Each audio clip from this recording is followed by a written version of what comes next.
And it will only get worse if if you go farther and farther behind your expectation. You know what I mean? Mm-hmm. Like if you blank out for 3 days, that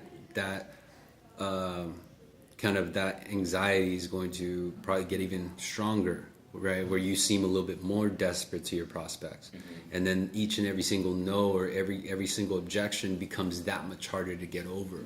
And so if that's what you're talking about, like how do I avoid that shit? Then that in itself is just mindset. It's just really, really actually being humble enough to back up and say, a lot of the shit I'm going through right now is because I'm putting myself in it. You know what I mean? Like it happens to all of us. Like it happens with people on my team all the time. And these are veterans, right? Where we get so fucking caught up where we actually become our own roadblock. We're the one actually making it. And I'm not saying you're doing this, but what I'm saying is if anything pops out to sound familiar, then consider it, right? No banger.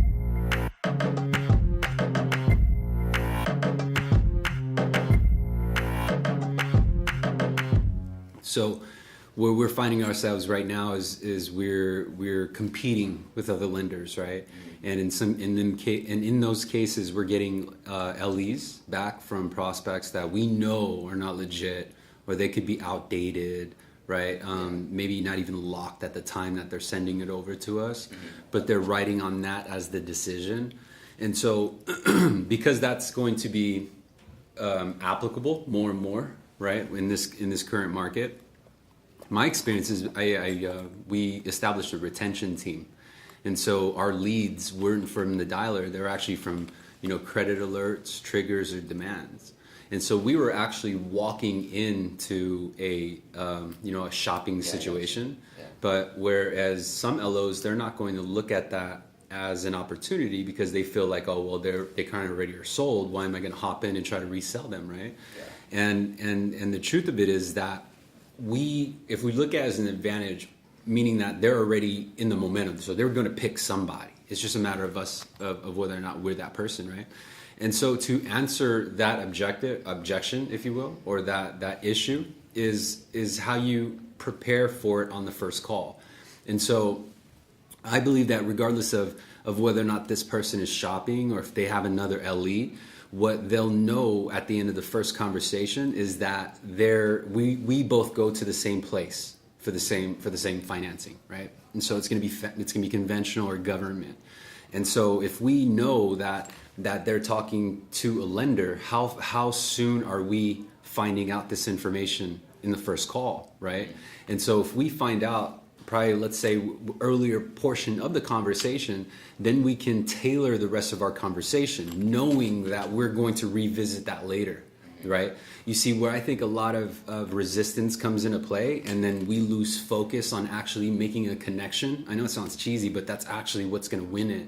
It's not going to be the LE, it's not going to be the pricing, it's going to be whether or not they feel confident with the person that they've talked to, right? And there will be the one-offs where they're just price driven, and those are likely the files that warrant to be driven, meaning that they got great credit, right? No debt. Yeah, that's what I've been finding out. Is like those ones are typically like slam dunks. Yep. Yeah, they're typically slam dunks, but they also demand the best pricing. And so if we go up against the broker, then where does that leave us? You know what I mean? Where we are somewhat a retail pricing, right? Our pricing isn't necessarily the lowest. And so I have experience with that because we've taken many deals that had better pricing, but what we sold them on was the actual plan, right? And so, like, for example, if I found out within the earlier portion of the call that this person was shopping, because I asked questions like when's the last time you looked at your credit report? And then they might say, oh, about 4 months ago or 5 months ago, or when I last did my refinance. Say, okay, great. When's the last time you looked into improving your current term now? Right? It's just another way of saying when you applied. And if they say, oh, I'm actually talking with this other company, say, great, that's awesome.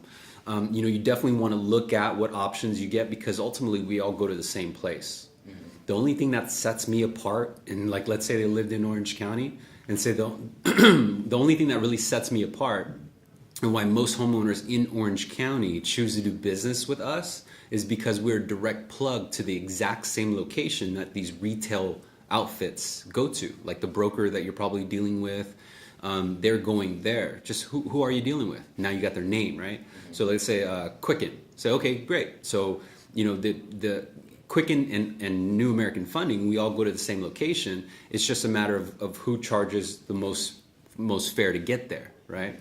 And so and then now we start planting a seed as if they're going to get it regardless.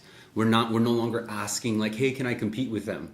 Right? We're talking as if like, oh yeah, you're gonna have you'll be able to have our disclosure by end of day today, and so you're gonna compare it side by side. And just out of curiosity, when did they disclose? And then you can get other details, right? And position yourself. But the reason why I say it happens on the first conversation is because you're the only time that you're actually gonna go up against an LE should be at time of pitching, should be at time of disclosing, right? And so you want to gather the information up front, right? Knowing that you're going to revisit, just try not to just put the entire focus on that LE. Assume that, oh yeah, that's fine. Go ahead. You can get your LE. Have the confidence to say, yeah, no worries. I'm going to show you why everyone in Orange County chooses us. But let me ask you a few questions and then keep going down the application. Does that make sense? Because regardless if they're shopping, if they got good credit, bad credit, at the end of the day, they have a specific need. And then I found that the one who communicates that specific need and makes that connection is the one who actually wins it, right? And that's true. And it happens. Like the way that you make that connection though isn't about pricing, right? It's more about like, hey, I'm going to be directly to you. So if I'm helping you, it's all you right now. Does that make sense? So it's not about saving your time and stuff like that. Yeah, like I don't want to go down the route of like, I think I even mentioned to them, I think I was even like, I could print out a loan estimate right now that looks just like that, but then I feel like I'm kind of bashing the other company, and I don't want to convey my messages to them like that. Shift the focus in. Shift the focus away from LE. Let it be where if we know we can't beat it, let it get there first, right? And so make a quick note of what they got on their LE. Also make a quick note of whether or not they submitted documentation to get that LE, right? And say at the end of the day, it's not me, it's not that loan officer. The one that actually approves you is the entity. And that's what you're going to leverage me for, is my relationship with that entity. I just have a stronger bond with them. Does that make sense? Yeah, do you kind of give them space after that, or do you keep on them? Yeah, so good question. Yeah, so good. Where most I believe would be all over them, I keep it almost like nonchalant. Like, okay, well, does that make sense? Like my tonality, it goes where it's like, hey, you're going to get it regardless. Meaning that, oh yeah, when I send it over to you, you're going to be able to see it side by side, and then keep moving forward and completing the application. But when I revisit it is at the time I'm going to disclose, because I'm about to show my cards too, right? So before I disclose and show them my cards, which let's use for the example just to entertain the idea, it's much higher than a broker LE, right? We'll even go a step further and say that LE is fucking two weeks old, and we know for sure that that's outdated. And so now it comes down to pitch time, but hopefully before I show my cards, I'm able to make a connection with them to where I communicate the message of us being better than a broker or better than whoever it is at a time where I have them. Meaning that I'm not going into the conversation right away as a battle, right? I don't say anything like, hey, just want to show you, this LE so you can compare it to the other lender. I don't even bring that up. What I do is I don't know if you've heard any of the, like the content online, how to start the second pitch. It's always, hey, you know what? I was putting together the disclosures for you, and I had a quick question. Before I sent it out, I wanted to run something by you. I got an idea, right? And the reason for that is because you're catching them somewhat off guard. Yeah, I got you. Right? And then you're communicating with them what you were able to extract in the first conversation. Of course, at the end of the day, they're going to come down to price. But this is an opportunity where it just depends on when we explain that. And so if we get them peaked up to a point where they are now vulnerable, if you will, right? Saying that regardless of who you choose, whether it's me or Quicken or me or the other lender, you still have this issue. This is what I've discovered. Is that correct? And when they say, yes, that's correct, that's solidifying that you paid attention to them. Just that alone is going to put you on a different level than whomever you're connecting with. Is it right? Because it's all about price. It's all about just here's an LE, here's the bottom line. And so I would put enough time just to deliver it at right then and there. Like, so if you get their emotional peak up to a point, and now you got them wanting you, and say, hey, this is what I have. Here's my idea. If I can get you approved, I'd be able to take your total payment down to this, or we'd be able to do this, whatever the benefit is, right? And say, here's the thing though, what I disclose to you is going to be as of market today. And the reason why I'm sharing that with you is because you told me that broker LE was 2 weeks ago, and I want you to get day to day, like exact relevant information, right? Especially if you're going to hold back from all these benefits, meaning that like that's kind of weighing you back, because I want to help you get these things, but at the same time I understand you have a goal of comparing it, which is absolutely fine. I'm going to show you why we win in comparison to Quicken, and that will help you. But at the same time, I want to help you get this done quickly. So here's the thing. If we're going to compare my disclosure to that one, right, make sure it's at least current. At the end of the day, we both go to the same location. The only advantage is I can do my update real quick because I'm a direct servicer. They might take a day or two. Now you're selling off time. You're making it harder to do business with them. Does that make sense? Yeah. But you're presenting it at a time where they already want what you got. It makes sense? So now they're more inclined to give you their business. And let's just say that now let's just say that, oh no, you know what, this broker still got a good pricing. The broker was referred by my mom, right? I say, yeah, absolutely, by all means, just get an updated document. Here's the thing is that broker can't necessarily lock your loan until you're approved. I can't give you any of these benefits until you're approved anyway. So while you're working on that, because it's going to take him about a week to get everything situated. Me, it's right away. You send it to me in about half an hour. This is why most homeowners in Orange County choose us. Gotcha. Make sense? That's pretty cool. Yeah, because I feel like I like after, let's say they've been shopping me for like a week. Yeah. And I'm like, yeah. Oh, let them shop, bro. It's going to get to a point. You just let them shop. I just want to just move on. You know? Yeah. And then it's kind of that battle where like, when do I, stop wasting my time? When you stop chasing, yeah. And when do I start like dialing down? Like, should I? But I feel like if you try to dial somebody down like that, they go on the defensive because right. they're like, I'm trying. What do you mean to dial them down? Like basically like, hey, can we get like an answer? Like, try to set up a time. Like, when do you think you're going to make corner a decision? them, right? Yeah. And I think that I try not to do that because I feel like they go on the defensive. Here's a better way to relay the same exact message. Okay, say, hey, I from homeowner to homeowner, I completely get what you're doing, but because I work in the industry, I know how sensitive the market is. Here's the thing, I can help you. When you get down to your bottom, your top 2 lenders, just make sure I'm one of them. And then before you make any move, contact me when you're ready. You see, my information is live, meaning it's as of today. That's the only benefit I can give you, right? It's all accurate. If you cross a bridge with us, you'll know you have a bridge to cross, right? I'm not just out to get a number. I don't operate that way, right? If you find value in our online reviews and why we're one of the largest lenders, right, blah, blah, blah, or Selnaf, then you know where to find me. But here's the thing is that you might take a day, you might take another week on comparing. Do your time. Don't make a move until you feel comfortable. But when you get down to your top 2 lenders, make sure I'm one of them. And just give me a chance to update my documentation, okay? And just leave it like that, right? That's nice. Oh, it's the same exact information, but it's keeping you in the running, and it's letting them know to revisit you when they're ready to make a decision, right? And so let's say if they call us back tomorrow, and they say, okay, it's you and this broker across the street. This broker across the street said they can give me this, blah, blah, blah. And then we have a chance to kind of reframe and say, okay, well, let me see what I could do. But when it gets to pricing, we have an advantage as sales, right, as a salesman, to say, hey, I got a full file. This person's putting me up against a broker. I need this to win. And so now it's just a matter of finding the bottom line. Yeah, and then do you see, you kind of put the ball back in their court, and then like when... At that point, you kind of just won't really want to call them too much. You kind of let them call you. Absolutely. I'll check. I'll be confident to check in 2 weeks later because they're either shopping or they already started the process. Mm-hmm. Either way, I'm okay with it, right? Either way, like even if they started the process, here's my chance to come take it, right? Because they're already in the momentum. It's like, hey, you already gathered documents, just send me over a copy, right? Mm-hmm. So it's a win-win. Same thing with like these inbounds, if or like a lending tree lead, like internet leads get slipped through the crack because no one's following up 2 weeks later when they're already in process. And we're writing on the fact that they've had a bad experience, and when we catch them in that bad experience state with that LO, we become the solution. You see what I'm saying? But you're gonna come across that for sure. Yeah. Yeah.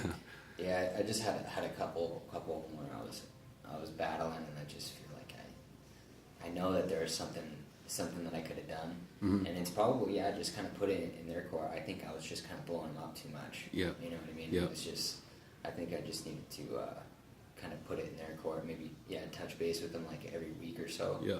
Maybe like twice. And Yeah. then from there on, I'll just shoot emails. I had Ethan and Shane in here last week, and we compared it to, like a hot chick at the bar, right? Like, if you got their number, it doesn't mean that you blow them up like right away. It's just you seem too eager. Mm-hmm. Does that make sense? Same ideology, right? Like, okay, Yeah. I don't want to blow them out. I don't want to seem too desperate, and so you might leave them off and say, hey, if you like what you hear, you know where to find me. But here's the thing: is that I understand you have to go see your thing, go do that, right? Invite it. That'll be different from everyone else, because everyone else is, I'll beat them.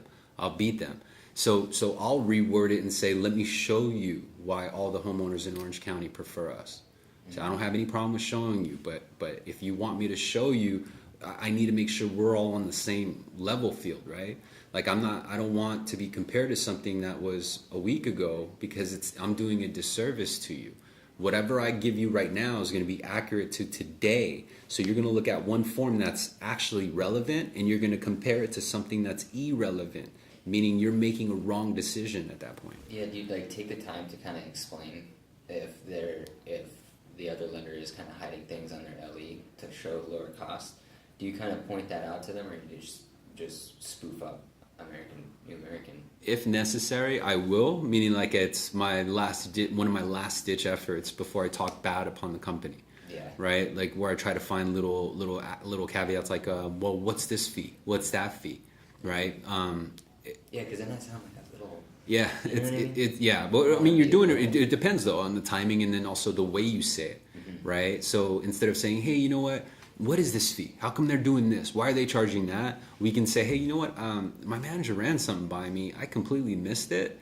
I don't know if you saw it, but check this out. This is weird, right? Break it down like that.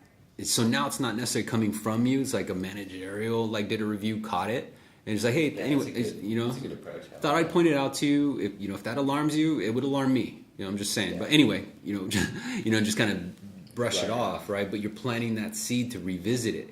And so now every single engagement you get, and just be like, hey, by the way, did they fix that for you? Did they ever explain what that was about? Oh, weird, right? You do one of those. And you kind of just position yourself with them. But they should always feel the kind of like the hint of that you're not a salesman, right?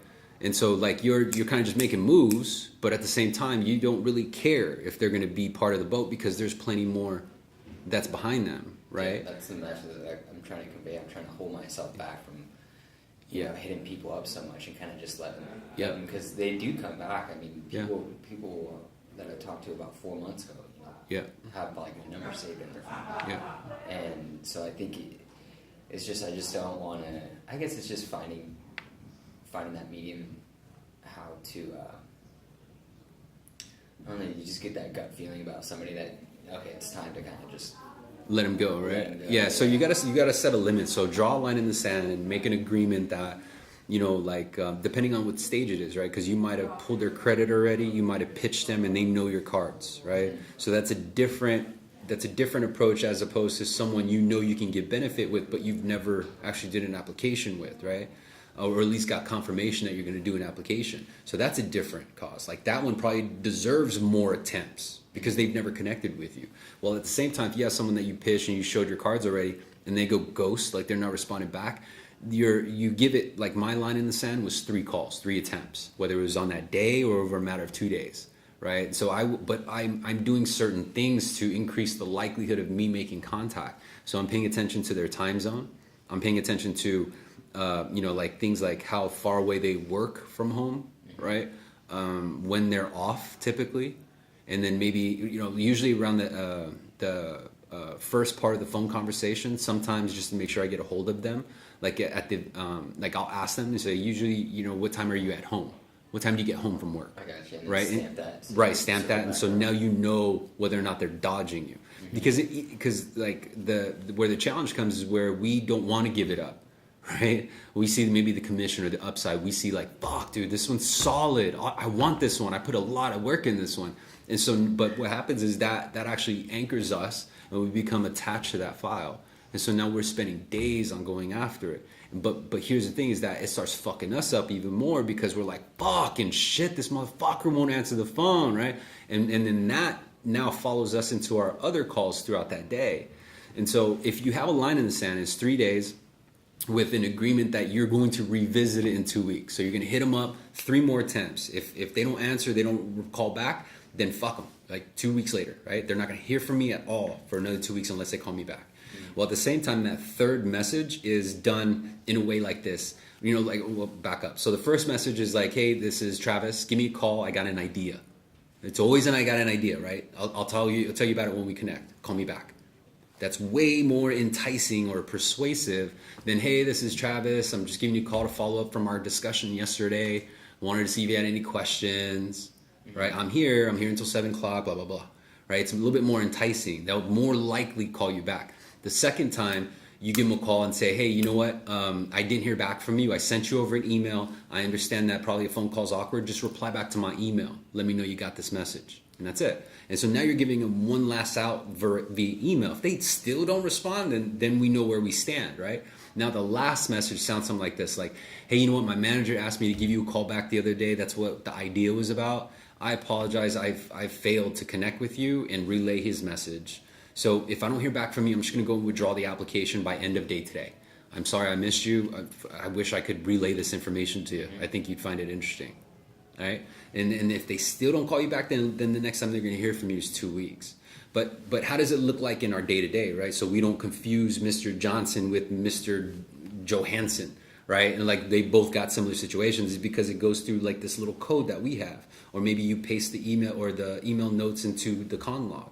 But me, I had a system, and I shared it with Teresa where leads stayed in BV, and if they made it to Encompass, they earned my time. So now they became a slot on my calendar, right? And this slot on my calendar is always going to pop up. Something has to do with it, but it's going to let me know when in the day. And so that slot or that calendar reminder now has a color code that I created. And so if the color code, for example, if this is my first message I ever heard back from this guy, I have him yellow, but now I got him at P1, right? Phase 1, first message left. That to me, I understand this, right? You can create your own system. You don't have to use whatever code you want, but it's just some sort of color code or some sort of system.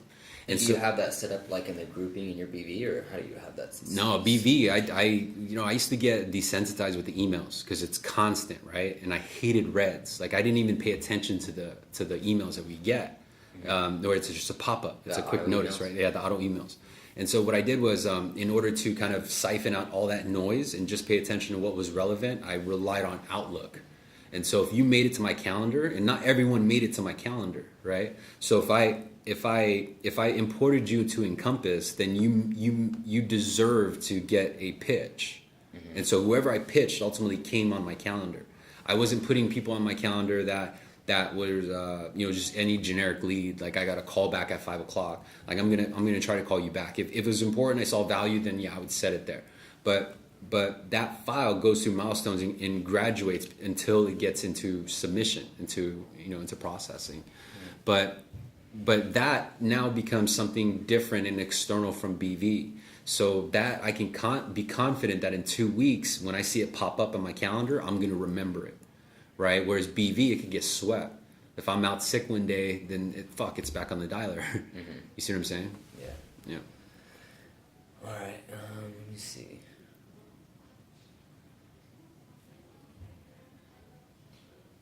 Yeah, I think that handle all 3 of my. I did a session about KPIs. I don't know how much you know about KPIs. KPIs is key performance indicators, and what Flores can show you is how many leads you get. Of those leads, how many do you pull credit? Of those credit pulls, how much turn into locks? And then of those locks, how much go into funded? Right. This is just a numbers graph to show you where in the process you could possibly have trouble with, right? And so, for example, if you had a lot of leads with a lot of credit pulls but not too many locks, then it could mean something at point of delivery. Maybe something you're saying in the pitch or the time of locking that's just not making them want to lock, right? And so at least we know where to focus at, whereas clearly it's not about getting credit port pulls. You see what I'm saying? Yeah. Now, on the flip side, if you're getting a lot of leads, low credit pulls, but whatever you pull credit on, you're locking, right? Like you got a high lock, like credit pull to lock ratio, then it means you're probably just being a little strict up front, right? Let a little bit more back and you can actually increase your other numbers. You see what I'm saying? Yeah. So that will tell you where help might be needed, right? So if you're getting a lot of people shopping you, then sometimes it's something that we might be saying in our delivery, right? Like, oh yeah, we're the absolute best around, or you can compare us to anyone, we'll beat them. Well, we don't know we're saying that, but we're actually inviting them to do it. Does that make sense? And then another measure you could take is knowing that after you pull your credit, their lender is now going to call them, and then other companies, other brokers who buy what's called trigger leads. So if that was something that played a role, then I could take a precaution and say, hey, you know what? After I do this inquiry, your lender or other lenders that your lender is affiliated with may try to call you in response to this inquiry. Now, I just want to let you know that's a solicitation. If you decide to let them pull your credit again, it could ultimately affect your credit score. Does that make sense? Now they don't want to pull the credit again. Got it? While at the same time, you're not swaying them away. You're not telling them anything that's different. But you're you're preparing them for what's to happen. So if they do get a call and they're like, oh yeah, Daniel told me about this, okay. You know what I mean? Yeah. And then of course you reminding them that we all go to the same destination, clearly helps out for sure. Yeah. Cool, man. Some good stuff. Yeah. Yeah. Yeah, because I don't know. It's just I feel a lot of pressure and just that. I feel like it's kind of reflecting on some of my pitches sometimes. Sure. And what are you coming up with? Just people shopping me and me kind of just being like, I've started to just kind of lay my cards out, and then I'm really trying to convey like NAF's message. Like I use that word direct source to Fannie Mae and Freddie Mac. Yep. And I paint that picture, and then I'm finding just to kind of I feel like I'm just blowing them up too much, and I'm just like I seem a little too desperate. Sure. You know what I mean? Sure. And it will only get worse if you go farther and farther behind your expectation. You know what I mean? Mm-hmm. Like if you blank out for 3 days, that kind of that anxiety is going to probably get even stronger, right? Where you seem a little bit more desperate to your prospects, and then each and every single no or every single objection becomes that much harder to get over. And so if that's what you're talking about, like how do I avoid that shit? Then that in itself is just mindset. It's just really, really actually being humble enough to back up and say, a lot of the shit I'm going through right now is because I'm putting myself in it. You know what I mean? Like it happens to all of us. Like it happens with people on my team all the time. And these are veterans, right? Where we get so fucking caught up where we actually become our own roadblock. We're the one actually making it. And I'm not saying you're doing this, but what I'm saying is if anything pops out to sound familiar, then consider it, right? And so if I'm always consistently getting shopped, then I would analyze my first conversation. I would ask for a recorded call because the inbound calls come in, right? And so like I used to use this trick where I would, even on a pitch, because they don't record outbound calls, I would have them say, hey, you know what, your phone's breaking up. Can you call me back at the same number on your caller ID so I can get it recorded, right? Because it'd be awkward to hit the record button and be like, your call's being recorded, like, fuck. It's awkward. And so you're doing this for a reason, or get a voice recorder. And, it's on your phone. And when you hear yourself out, you pick up on words like, oh, that's why they're fucking shopping me, right? And so like one slight adjustment that you could say up front is saying, hey, the only way I can even move forward with this call is if I can help you, right? Now other lenders, other banks, other lending institutions, they'll try and help you, but what I can show you is what you can actually get. Right, and I'm not saying that there are a lot of lenders out to tell you that you can't get it. You're going to get something that doesn't exist. What I'm telling you is that they're motivated to get you to pay for an appraisal, or they're motivated for you to pull your credit because they just want the application, right? So the only way that I can even get that far is to make sure that you even have any potential benefit. And if you do, I'll show you what I can do for you. And so kind of putting yourself on a different level that way kind of helps you shut out the rest of the competition. Does that make sense? It helps you shut everyone else out. You need this room? Need this room? Yeah. So yeah, we got this for an hour, so we're good. But does that make sense? Yeah, like kind of just, I don't know, like spoofing yourself up a little bit. Yeah, somewhat, but doing it very, very kind of just not not like a savage, right? Not saying, oh yeah, we're the absolute best. We do this, blah blah. Yeah. You know what I mean? It's just a different tonality, and so like you can go over it and say, you know what, I'll go a little bit further if you actually qualify for it. But for right now, let's do this, right? So you kind of leave that like, well, I want to know what you got to say. Okay, well, let's see if you even deserve that. Mm-hmm. You know what I mean? And like push back on. I was thinking about this too. Like this lady this weekend was like, no, just like go ahead and run the numbers off like 40,000. She had like rental properties and such, and I was like, yeah, I'm not even really gonna do that, and I want to see if you can qualify first before, I don't want to waste your time. She was basically just like, I don't know how much income, and I was like, let me do it for you. I'll do it, free consultation. Just send me your tax returns. Yep. How often do you say free consultation? Actually, I think that was one of my first times I think I used that lingo. You don't say it often? No. Okay, because those little things, those little anchors can kind of position you as a offer, right? And so I think that's probably what really helps is try to position yourself as not really an offer, right? Where a lot of your competitors are calling with offers. And even if they're, saying, hey, just kind of position yourself outside of just being an offer. I can only show you what you qualify for, right? So in short, I'm not an advertisement. I'm going to show you exactly what you get, right? And so here's the difference is because we all go to the same place, I can just get it quicker, right? So less paperwork, less yellow tape. As a matter of fact, my relationship is so strong, sometimes I don't even need an appraisal.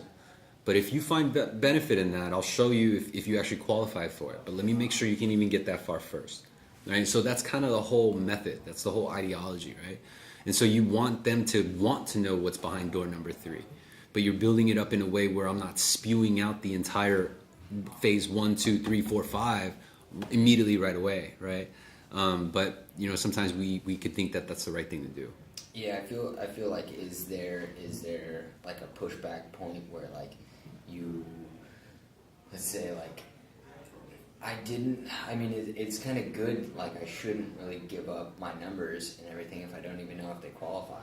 Yeah. Right? I should not. Exactly. Like how do I divorce them? How do I detach from them? Yeah, like how. So ask them the question. I think I get what you're saying is like, how can I tell them like, hey, I don't want to move any further unless you actually qualify? Yeah, and like nicely. Nicely, right? Okay, cool.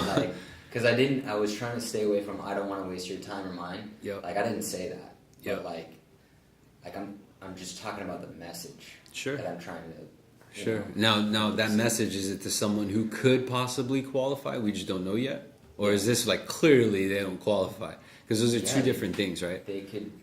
They could possibly qualify, right?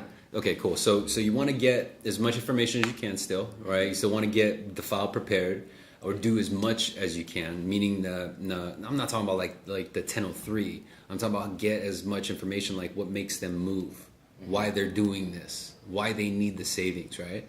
And then if it's only their income that stops them, we already know that, then I'm not going to get all the nuts and bolts of the 1003. I'm not going to ask them necessarily, what's the address of your employer, right? How much is your It HO? stops there. It's like if this shatters in the end. Exactly, yeah. Then I did all that for nothing. Right. So the way to get them to send us documentation without us giving them information is saying, hey, you know what? I got an idea, but before I even know if you'll qualify for this, let me have my processing team look at this first, just to make sure your numbers plug in.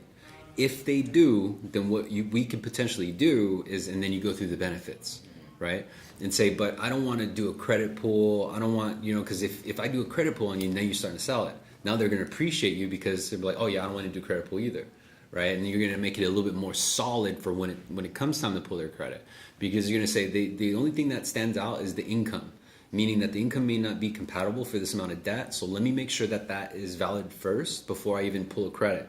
As a matter of fact, you probably shouldn't pull your credit unless you know this is true. So at least I'll give you that answer. And so since I'm a direct servicer to the source, I have access to their underwriting system. Yeah, but I said that yeah, so once I validate your income, then I can make sure that this is something you can even consider.